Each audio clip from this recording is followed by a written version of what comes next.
U.S. to file complaint over unsafe intercept by Russian fighter jet after a Russian fighter jet intercepted the U.S. reconnaissance plane in an unsafe and unprofessional manner earlier this week. The United States is complaining to Moscow about the incident.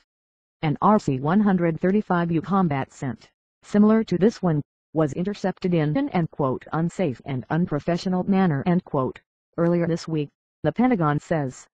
The RC-35U provides strategic electronic reconnaissance information to the President, Secretary of Defense, Department of Defense leaders and theater commanders, according to the Air Force.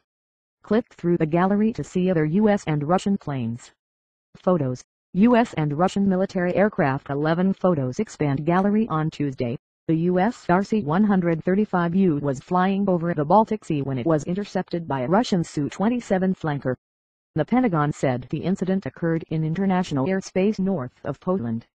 The U.S. crew believed the Russian pilot's actions were unsafe and unprofessional due to the aggressive maneuvers it performed in close proximity to their aircraft and its high rate of speed, Pentagon spokesman Mark Wright said.